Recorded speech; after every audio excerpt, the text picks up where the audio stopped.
HHS Secretary Robert F. Kennedy Jr. has made it his mission to find the root cause of autism.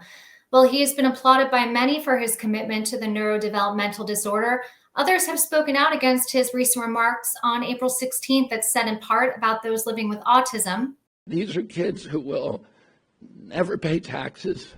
They'll never hold a job. Additionally, the director of the NIH announced during a meeting this week that there would be an autism registry that will utilize private and public data, including lab testing, records from pharmacy prescriptions, data from fitness trackers and smartwatches, private insurance claims, and genomics records of the patients from the Department of Veterans Affairs and Indian Health Service. We are joined by a mother of 2 autistic children and an autism advocate, Stephanie Hanrahan, to discuss the new NIH agenda. Welcome, Stephanie. I appreciate you making the time to be here today. Now, you have 2 beautiful children with autism. You use your social media platform that has nearly 300,000 followers to illuminate what raising children with autism looks like. What does autism look like in your family? Oh, goodness. Autism in our family has been the most unexpected blessing. If you would have asked me that on diagnosis day, if I'm being very candid, I was filled with fear because at the time I didn't know a single person on the spectrum. I only knew the stereotypes. And my children, amongst many other autistic children, are anything but a stereotype. My daughter Campbell and my son Eli are both autistic, but both have very different strengths and very different challenges. So every day I get to see the world through a new lens, thanks to them. And it's really slowed me down enough to see the beauty that I would have otherwise missed. Do you agree with how RFK Jr. is approaching autism? No, I mean, referencing back to 7 years ago when we got our first autism diagnosis, and I mentioned stigma and stereotype. I mean, my generation was raised with a very limited view of autism. It looked a lot like the movie Rain Man, where autistic individuals were very limited by their abilities and sometimes institutionalized. And so that was the idea presented in my head. Now, almost a decade later, we've been blessed with social media and hashtags and movements and autism activists and people saying, this is what autism can look like. It's a beautiful wide spectrum. And while we cannot dismiss that there are immense challenges associated with it, there's also immense strength and possibilities with the right support. And I think that's what's missing in his messaging.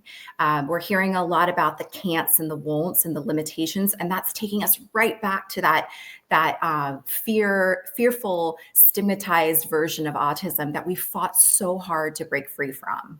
You mentioned this a bit, but what do you wish the HHS and the NIH would understand about living with autism from a parent's perspective?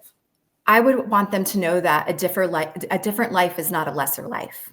I think what kind of enraged me during the speech that Kennedy presented with the lists of can'ts and won'ts was that my children are very capable of those things. Some autistic people may not be, but those things, paying taxes, getting a job, playing sports, getting married, are not the only ways to have a good and worthy life. And so I think that is a perspective shift that I would like to see come from this administration, that yes, we're going to need supports. And yes, I'm all for finding out more information about how we can embrace the autistic community. However, we also need to readjust the lens in which we see the world, which is that paying taxes and getting married is not the only way to measure success. The NIH Autism Registry was announced this week, and it plans to use private and public data in an effort to find the root cause of autism. What do you think of this? Do you think this could potentially breach privacy? Yes, absolutely. So I was a former labor and delivery nurse. I also worked as a nurse in maternal fetal medicine. So I dealt with every day we dealt with information and private health records from women.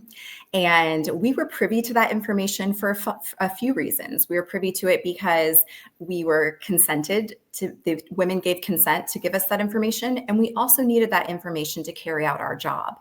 Now, this is sensitive. People's health and medical records are very sensitive information. Even their spouses may not be privy to that. And so it is a very big responsibility to withhold that information. And again, we in that position had it because of consent and because it impacted care. And my concern with what he's proposing is, will it be consensual? Will my children be added to a list that I may not want them on? And also, what is that list being used for? So part of consent is knowing where that data, where that information will end up being used. And historically, lists in this country and otherwise have been used to withhold civil rights and access to education. And I can understand why there's some fear surrounding that announcement, because there's a lot of unknowns. Yeah, absolutely. Well, thank you so much for your insight and your time. It was really a pleasure speaking with you. Thank you for having me. For more on health, go to newsnationnow.com.